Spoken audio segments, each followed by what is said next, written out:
Thank you for joining us for another power-packed message from Dr. Myles Munroe, provided by Munroe Global Incorporated and MunroeGlobal.com. We transform followers into leaders and leaders into agents of change. We hope that this message is a blessing to you as you advance your life and discover your purpose. Now, let's go into the message. I am going to focus today on discovering your leadership gift. I am very encouraged today to see so many of you present. The reason why I'm encouraged is because normally when anyone mentions the word leadership, the average person is not interested. And this is because most of our culture has taught us that leadership is only for a specific elite group of people who are specially chosen by God and providence to lead the rest of us who are not as intelligent as they are. We have been conditioned to believe that leadership is reserved only for a small percentage of the world population who are identified with special gifts and talent and maybe even a calling from heaven to be leaders. And the rest of us are destined to be sub-leaders or even followers for the rest of our lives. So I'm very excited to see you because it means that somehow something drew you to this meeting to learn and discover some things about yourself that is not average.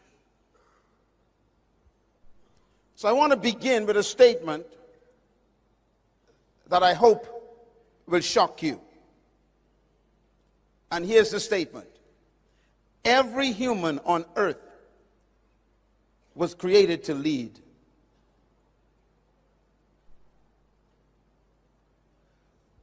Why should that statement shock you? Because the question that comes to your mind when you hear such a statement is this question. If everybody is a leader, then who's going to follow? That question is a result of a contaminated view of human value. It is a product of oppressive ideologies and belief systems that discriminate against the human dignity and has been perpetrated ever since the fall of man. And that is that some humans were born to lead while others were born to follow. This idea of subjugation of human dignity relegated to most of the human race is satanic. I believe that every human being was born to lead. I am convinced that no human came to earth to be a slave or to be a servant of another human. I am convinced with all my might that no human was created by God to be a second-class human or a second-class citizen. The fact that you have difficulty believing that every human cannot be a leader because someone has to follow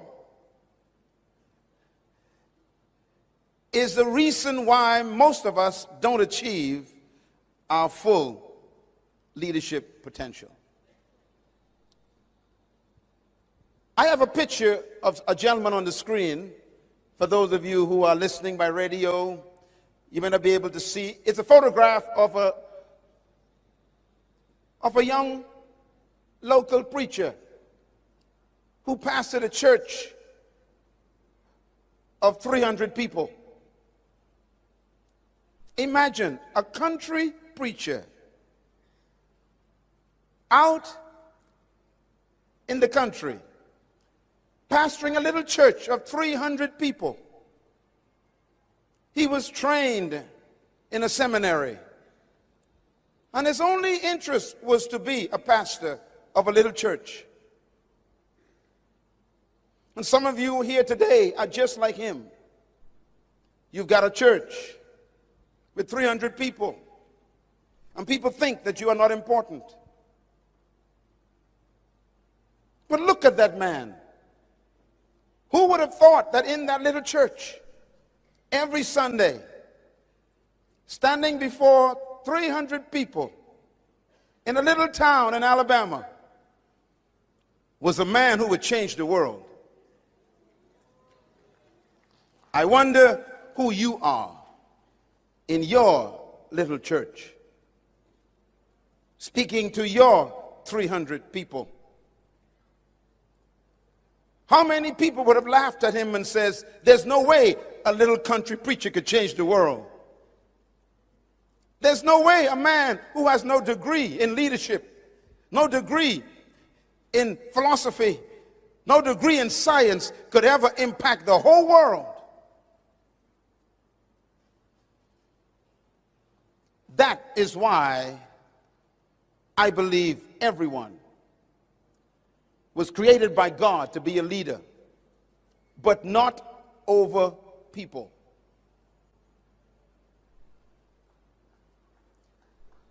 I want to make a few statements about leadership. Whether you are young or old, I have come to tell you that you were born to be a leader, and we need you to discover your leadership. Why? Because nothing happens without leadership. Secondly, nothing changes without leadership. If leadership does not emerge, the world will remain the way it is. Nothing on earth has changed by itself when it comes to human development. Everything that has ever happened on earth in the human environment happened because someone took leadership. Thirdly, nothing develops without leadership. If you are going to develop this beautiful country with all of its natural resources and all of its great potential for becoming a world influence, there will have to be someone or some people who will emerge and take leadership responsibility. Nothing improves without leadership.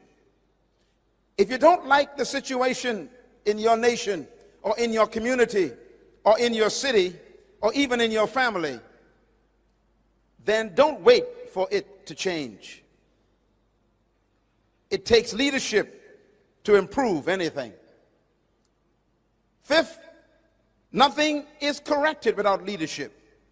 If something is going wrong in your home, in your community, in your nation, then leadership is necessary to correct it. Most of the time, religious people are useless because they spend too much time praying and no time acting.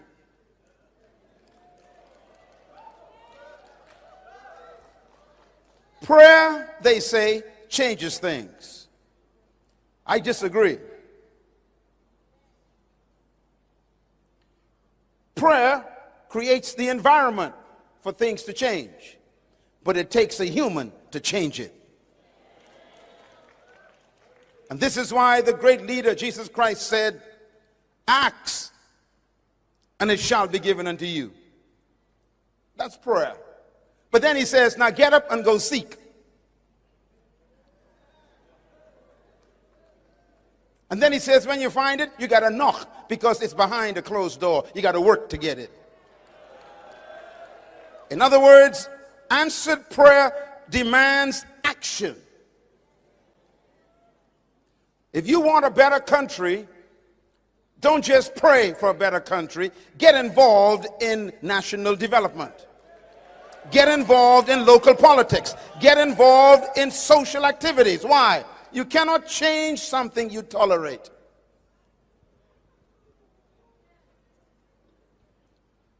Nothing is corrected without leadership.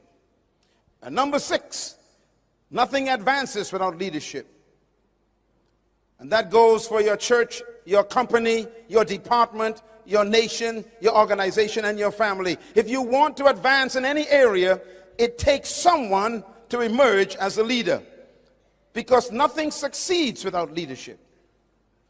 This very event is only possible because somebody took responsibility to take leadership of my coming to this place. Nothing just happens. And therefore, we are always being led by someone. Because we are always being influenced by people, whether we know it or not, somebody is always leading us, whether we know it or not, then it's important for you to study the leaders in your life. One of the most important statements I've ever heard about leadership was made by a young Jewish rabbi 2,000 years ago. He was 30 years old. He made this statement. He said, if the blind lead the blind, they both fall into the ditch. It's important to read that statement slowly. He said, if the blind lead, which means that it's possible for someone to be in leadership and be blind. Not because a person has a title or a position does it mean they have a vision. What he's telling us is vision is more important than a title. Vision is more important than a position.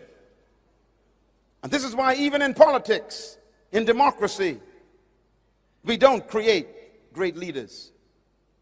Because democracy can produce a leader by vote, not by qualification. In other words, you can become a leader in government and don't know anything about leadership because you have no vision. And this is why voting in a church doesn't produce a good pastor.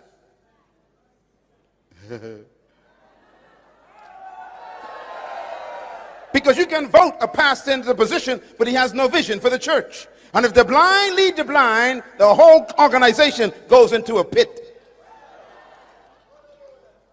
So don't just follow people. Ask them a question. Where are you going? The Bible never says without a leader, the people perish. The Bible says without a vision, the people perish. So vision is more important than the leader.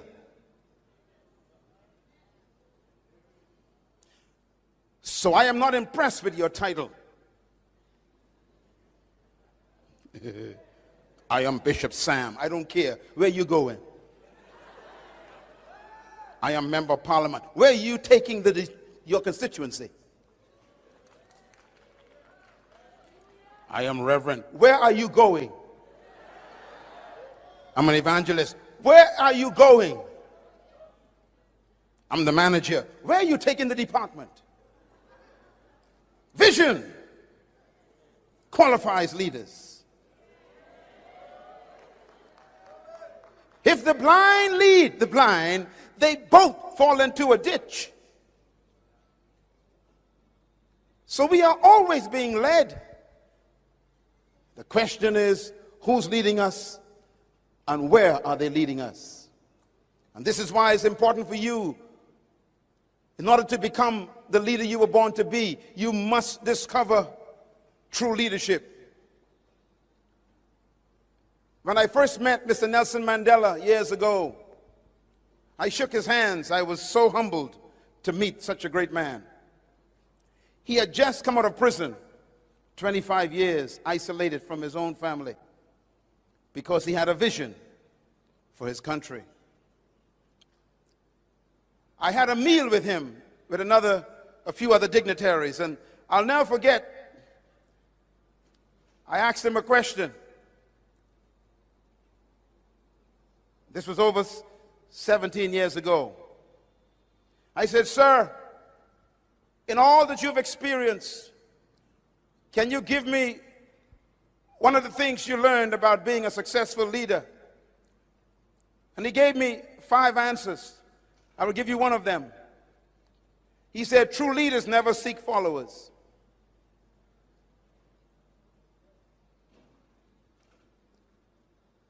Followers seek true leaders." So he said to me, "Son, if you want to be a leader, do not seek leadership. Seek a purpose for your life." And that changed my life forever. You were born to fulfill a purpose. You are not an experiment. You came to earth to fulfill an assignment. You didn't come to earth just to make a living. You came to earth to make a difference. So I have come into your life for these few moments to tell you, stop working for a salary and start working for an assignment. We need the right kind of leaders in the world. And this is why we cannot find effective leaders around our nations. Papua New Guinea is just like my country. We too are an island nation. The Bahamas in the Caribbean, where I'm from, is a nation that was also a British territory. We were also a colony of England, and we gained independence in 1973, just 3 years before you. We too were under British rule for over 200 years. We know what it is to be treated as second-class citizens. We know what it is to not have access to education. We know what it is to be told that our skin color restricts our advancement in life. We know what it feels like to be called ignorant and half-breed monkeys. I lived in that. I was born in 1954 in the colony. I remember there were restaurants we couldn't eat at because they were only reserved for white people. I know what it is to go to school that had no white person in it because we were not allowed to mix with them. I know what it is to stay on one side of the island and not enter the other side. I know what it is to be mentally damaged by segregation and racism. I'm not bitter, I'm just realist. I know what it is to mentally battle with the idea that I was not equal to other people.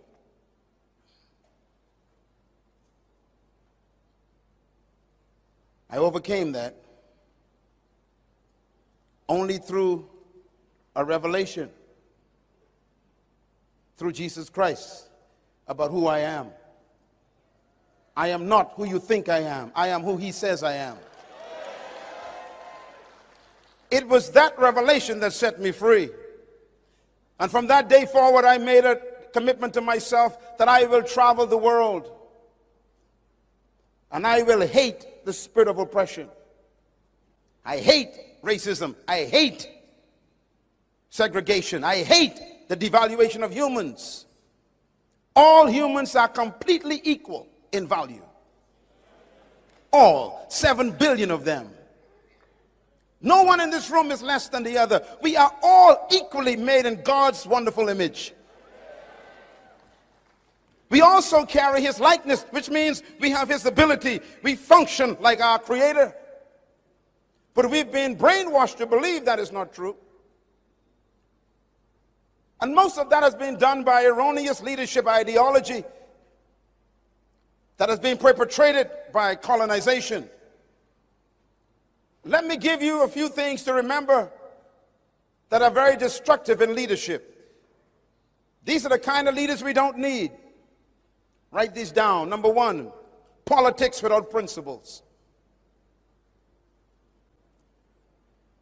We don't need any more politicians who have no principles.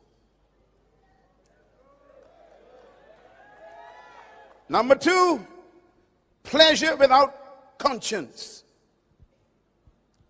We must not allow leaders in our lives who pursue pleasure at the expense of conscience.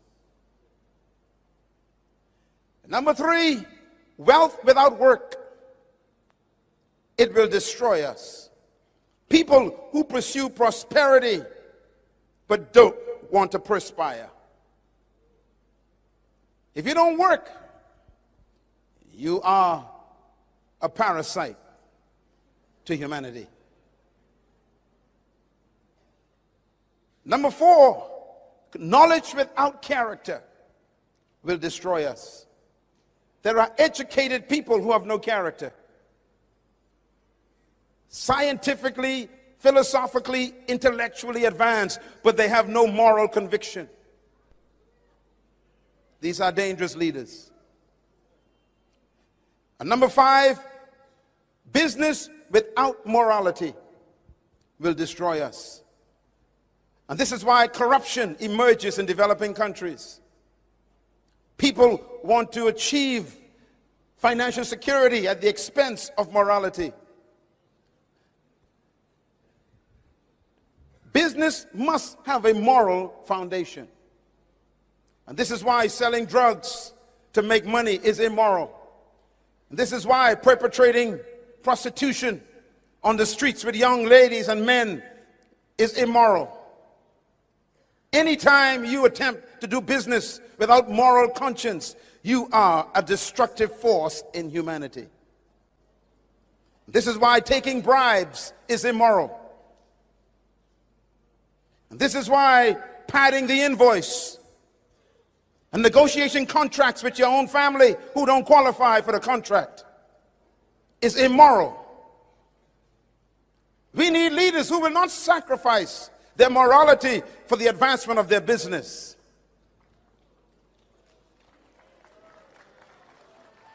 And number six, what will destroy us? Science without humanity. We are so scientifically advanced today that we can actually abort a baby with a pill. We call that advancement. I call it murder. When we can produce a nuclear weapon and then use it on our own families in the world, that's science without humanity.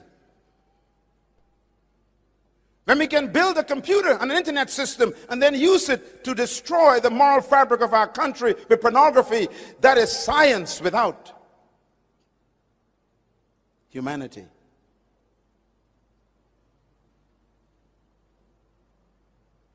What kind of leadership do we have? And the last one is most important. What will destroy us? Worship without sacrifice. There are people who claim to represent God, but they don't live like God. They don't want to sacrifice to live a life that is worthy of representing who they worship. If you claim to be a pastor, then stay with one woman. Don't get quiet on me now.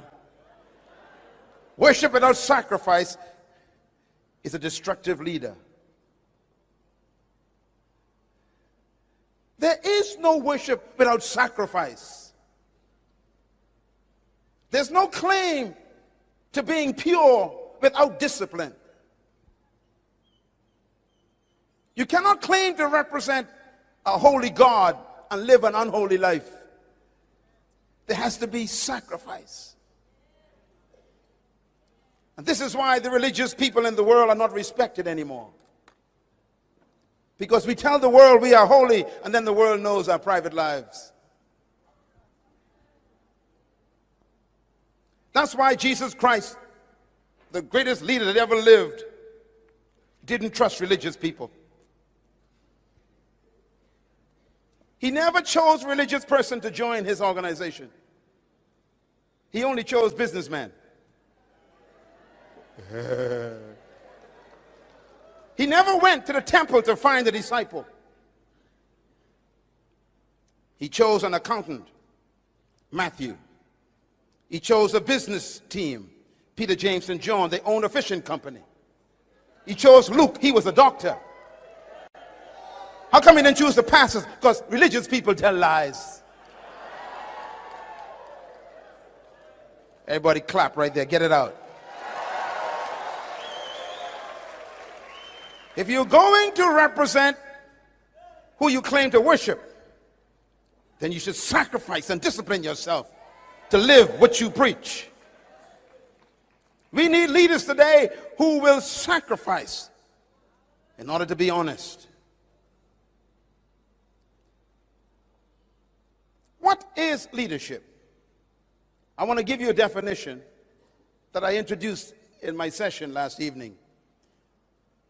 All the books that you see available today in this session, you'll find details of what I'm talking about in the books, including this definition. I have studied leadership for 42 years, and I could not find a definition that was comprehensive enough to satisfy my investigation. So I penned this definition from a labor of 40 years. I have read over 217 books on leadership and couldn't find a definition that satisfied. I got degrees from university, studied all the great minds and the philosophers, and still couldn't find a definition that satisfied what I discovered about leadership from the greatest of all leaders, Yeshua. Here is what I have concluded leadership is. Write it down. Leadership is the capacity to influence others through inspiration, generated by a passion, motivated by a vision, birthed by a conviction, which is produced by a sense of purpose. I will repeat. Leadership is very complicated and yet very simple. Leadership is the capacity to influence others through inspiration, generated by a passion, motivated by a vision, birthed from a conviction, which is produced by a sense of purpose. In other words, you were born to be a leader, but you will have to go through the process of becoming the great leader you were born to be. And the process requires that you follow a specific experience. For example, to become a leader, you must turn the sentence upside down and begin at the bottom. To become a true leader, you must first discover your purpose. And your purpose then produces in you a sense of conviction. That conviction begins to show up in pictures you call vision. That vision gives you a passion to pursue a future that is better than the present. And that passion is what inspires other people, which causes you to influence them by your passion. And they are able to follow you because they believe that you are willing to die for what you are pursuing. So what we call leadership, in most cases, is not leadership. It is simply glorified management. Notice this definition specifically states that leadership is the capacity to influence others through inspiration. Inspiration is the opposite of manipulation. Most of the people you call leaders are simply professional manipulators. Leaders don't manipulate people. To manipulate means you threaten people. You play with their emotions. You play with their fears. That's not leadership. That's dictatorship. True leaders never manipulate. they inspire. Why do we so admire Mr. Nelson Mandela? He never asked you to follow him. But we are inspired by his passion, for his conviction, based on his purpose for his country.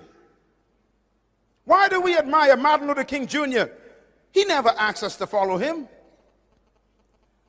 But we are inspired by his passion, based on his conviction, driven by his sense of purpose for his people. Why do we admire Mahatma Gandhi? Because we are inspired by his passion, based on his conviction, dedicated to his sense of purpose for his people. Why do we admire Mother Teresa? Because we are inspired by this young lady's passion, dedicated by her conviction for the people on the streets who are poor. Why are we not inspired by you? Because you haven't found a conviction that produces a passion based on a sense of purpose that you're willing to die for. You came to earth to produce a passion. So let me ask you some questions about leadership. Does leadership require followers? Just think about it. Is it necessary for leaders to have titles? Mother Teresa had no title. Martin Luther King Jr. had no title. Nelson Mandela was a prisoner. How's that for a title? Moses was a convict. How's that for a title?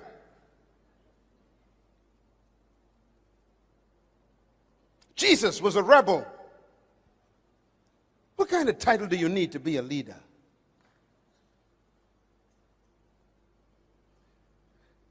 I discovered something about titles. People who are doing nothing need many titles. Let me say it again. People who are ineffective and doing nothing need many titles. The more effective you become as a leader, the less titles you need. So I'm very suspicious when I meet people who got many titles. It means they are doing nothing. My name is Reverend Dr. Bishop, Evangelist, Potentate. You are sick.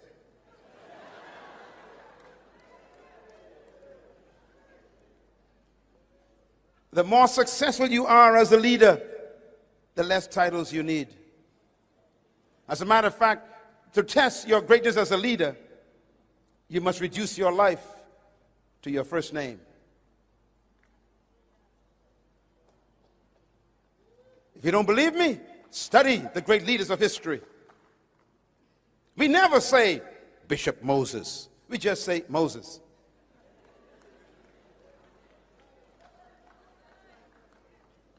We don't say Evangelist Joshua. We just say Joshua.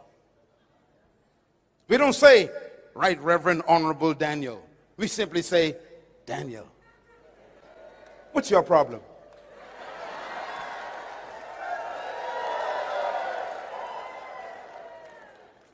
Well, I'm not coming to the meeting because they printed my name incorrectly. They didn't say Reverend Bishop.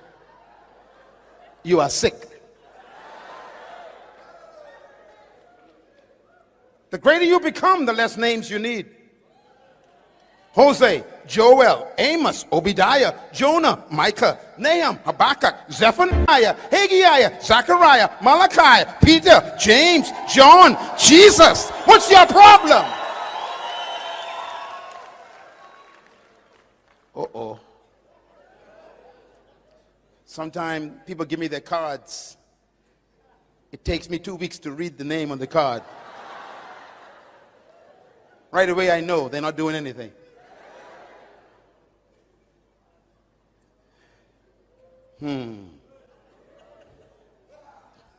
Obama. It's enough.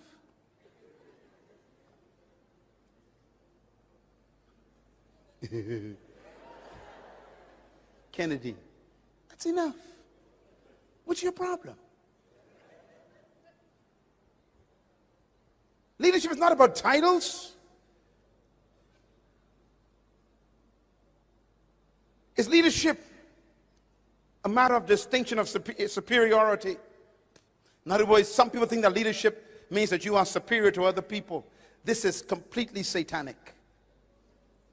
Some think that leadership is a disposition of advantage. That means I was born in a better family, in a better village than you, so I must be better than you. You are sick. Jesus Christ was born in a cave.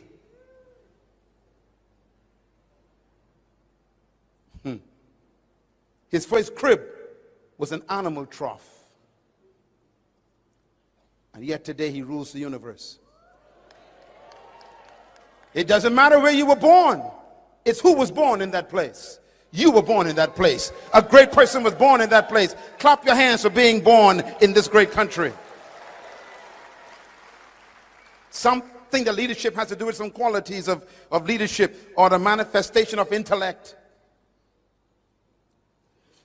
Have you noticed that people with PhDs always work for people who ain't got none? Let me say it again. People who got master's degrees and PhDs always work for those who don't have any.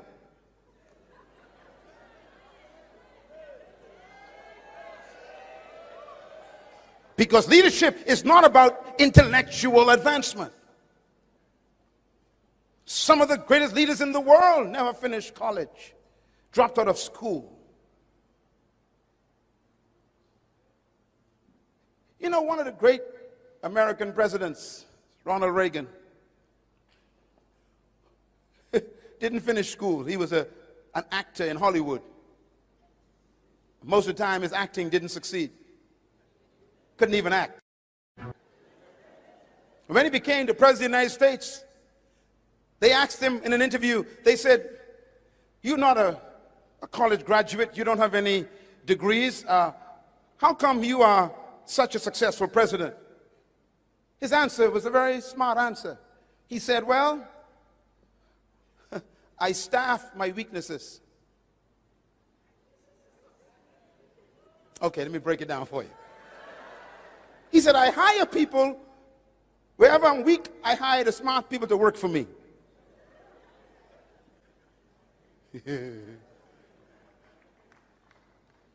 In other words, people who are in leadership are not there because of intellect. They're there because they discovered a purpose and a passion and a dream. Mr. Reagan had a dream. His dream was a world without communism, a world without the wall in Europe. And so his passion constantly was, tear the wall down. He didn't need a degree to pursue that passion. And he inspired the world. And they tore the wall down. What inspires you? Leadership does not mean superior intellect. It doesn't mean you are smarter than other people cognitively. In other words, true leaders is not about the race that you're from or the class that you're from. This is why I'm very adamant about stamping out this spirit of superior oppression by those who claim to be smarter or wiser or better or greater or more intellectually advanced than anyone else. This is wrong. Everyone in this room is a great leader trapped in a follower. And my passion is to bring that leader out, hidden in that follower. Every woman in here is an awesome woman. Every man in here is a great world changer. But you have to believe that yourself. Sitting next to you is one of the greatest persons in the world, and you don't know who they are yet, but you're going to be glad you sat next to them in the next 5 years. Shake their hand right now. Tell them congratulations.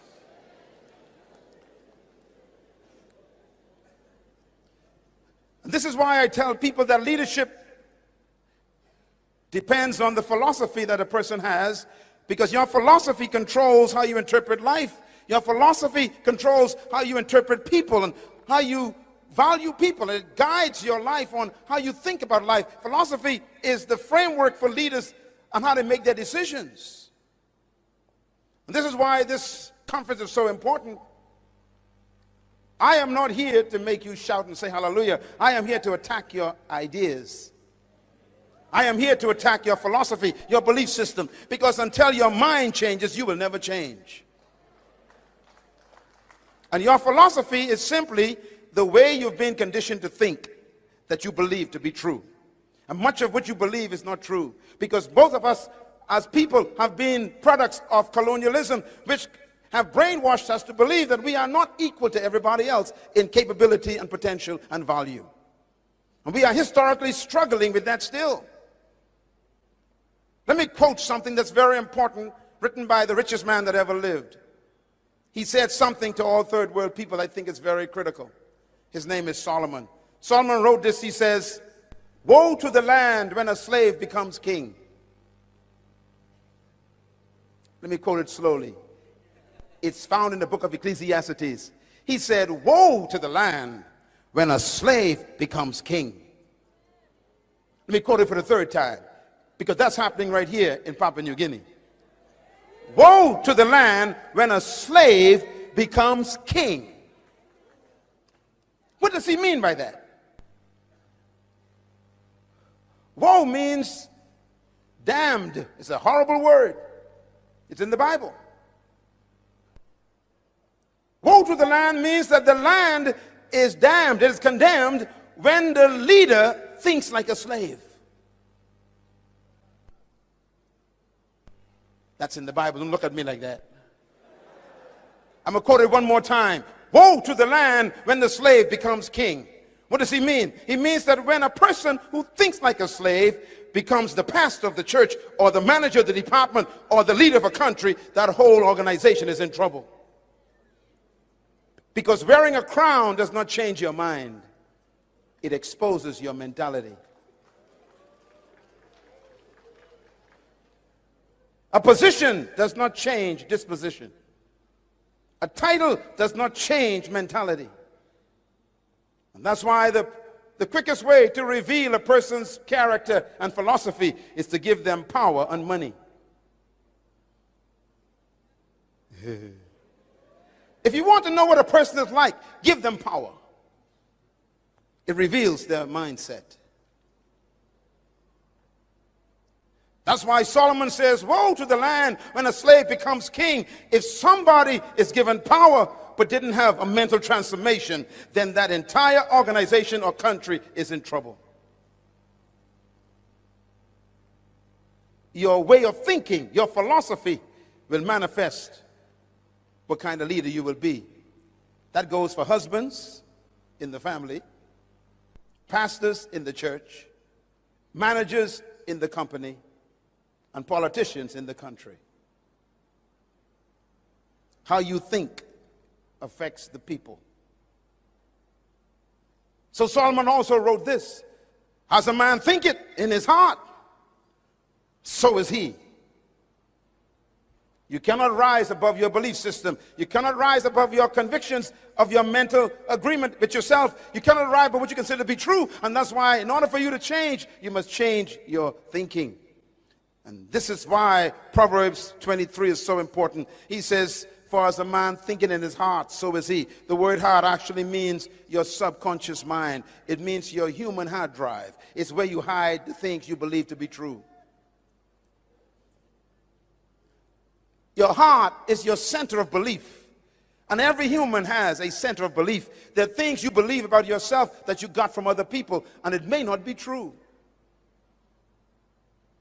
Papua New Guinea is a great country. It has awesome people. But my question is, are you still struggling with 200 years of mental oppression?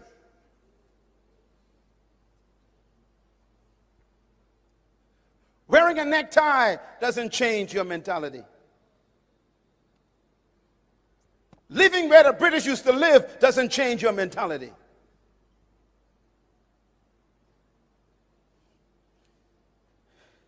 Having the title the British had doesn't change your mentality. It exposes it. My question is, what do you believe about yourself? And where did you get that belief from? The word belief, write it down, belief. It's a Greek word in the New Testament. It's the word pistis, P-I-S-T-I-S. The word belief, pistis, when you translate it, it's the word faith. Faith. Faith is simply belief.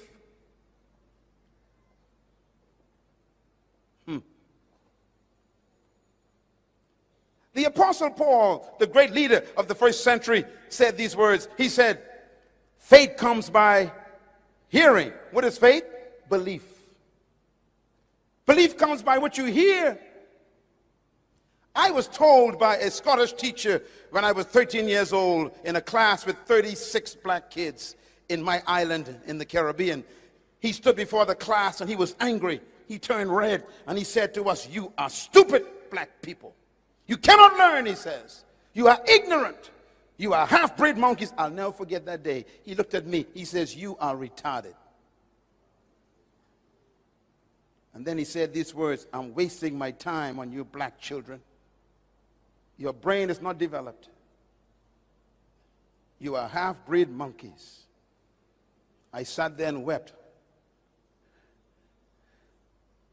Just a kid. And I almost believed him, because I was getting grades of F in his class. And I said to myself, maybe I am a monkey. Maybe I am retarded. I went home to my mother weeping that day. And she said, "What happened to you, son?" I said, "My teacher said I'm a half-breed monkey. I'm retarded. I can't learn. I am not developed as a human. I am still a half animal." And my mother grabbed me by my dirty shirt and she shook me and she said, "Don't you ever say that again."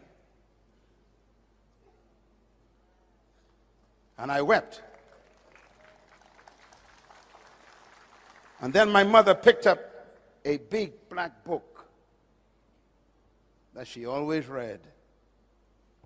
And she turned it to a page and she gave it to me. She said, "Now you go back to that little dirty room over there and you memorize that statement in this book. And I want you to memorize it till you don't have to read it anymore."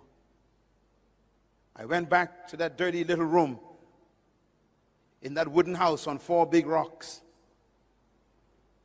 in a village that was the poorest in my country. And I sat on a pile of dirty clothes in that wooden room, memorized one statement that she gave me. I'll never forget the statement. It went like this: "Now unto him who is able to do exceeding abundantly above, far beyond all you can ever ask, think, or imagine, according to the power that worketh within you."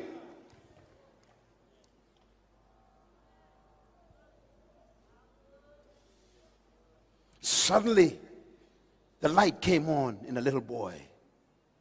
As I kept reading it, "Now unto him who was able to do exceedingly abundantly above, far beyond all I can ever ask, think, or imagine, according to the power that worketh within me." And I kept repeating it. And suddenly, a little boy was born at age 13. I realized for the first time in my life that a white teacher from Scotland was not the power, that the power was in me. And that I could imagine anything, and the Creator would do above what I imagined. And I started imagining being an A student. I went back to school the next day and I made a decision. I will never trust another teacher. So I picked up all the books in school and I memorized everything in the books myself. I never allowed that teacher to teach me again. I memorized everything in the history book, in the geography book. I memorized the entire mathematics books and algebra. I memorized every single geometry aspect of everything. I knew everything. I memorized it. I went home and memorized every book. And in 4 months, I went from an F student to an A student. Within 6 months, I was the #1 student in the school. At the end of the semester, I graduated top of the whole class and top of the school. And I'll never forget, when I got my grades, the teacher from Scotland came to me. His name was Mr. Robinson. He said, "Young man, I'm so proud of you." I said, "No thanks to you, sir. You're not my teacher. Remember, I'm a monkey." I never trusted him.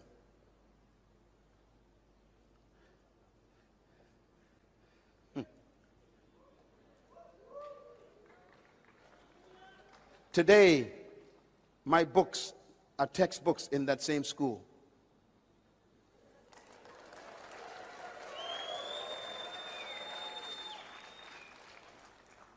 I graduated from that school top of the class. And our country had just become independent when I graduated.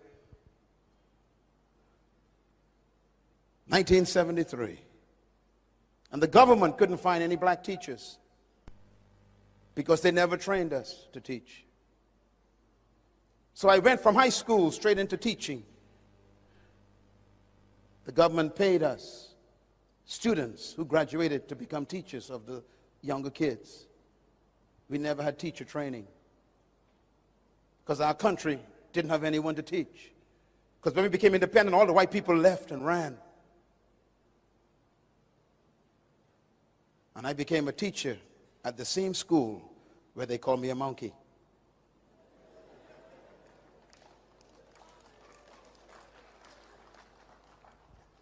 A few years ago, I was in England, and I was facilitating a leadership training seminar in London, downtown, in a beautiful hotel. And the place was packed with people. And at the end of this seminar, I was in the auditorium of the lobby of the hotel. I was autographing books. And there was a long line of people in the hall. And suddenly I saw an old man walking up to the table. He was shaking from age. He was walking with a cane. And he came up to the table and he gave me 2 of my books. One of them was brand new. The other one was an old book. And he said, "Can you autograph these for me, please?" I said, "Yes, sir." I autographed them, thanked him for coming to the seminar, and I gave them back to him. And he stood there, wouldn't leave. He just kept looking at me. I said, "Sir, thank you very much for coming. I appreciate you being part of our seminar today. Will you please allow the others to come?" And he just stood there in the front of the table looking at me. And after 5 minutes, everybody became irritated, including me. And I said, "Sir, thank you so much for coming. Will you please allow others to come?" And he just looked at me and he began to cry. And he said, "I used to live in the Bahamas." I said, "You did?" I said, "Where?" "I used to live in Nassau." I said, "Sir, that's the island I'm from. What did you do there?" And he said, "I used to be a teacher." I said, "Where did you teach?" He said, "C.H. Reeves High School." I said, "That's the high school I came from, sir." He said, "I know. You don't remember me, do you?" I said, "No, sir." He said, "I'm Mr. Robinson."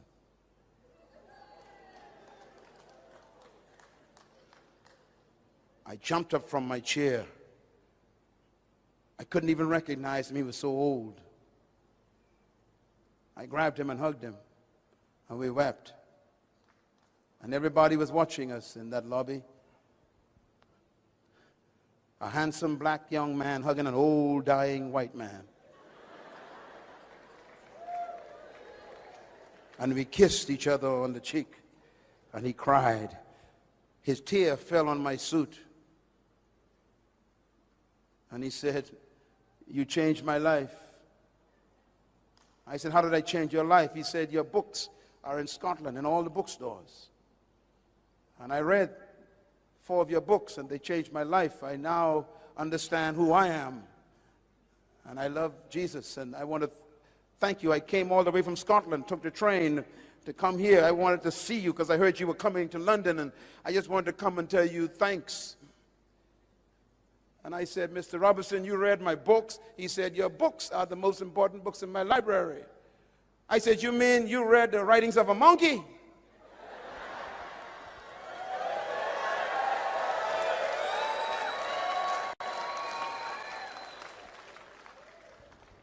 I wonder who you are.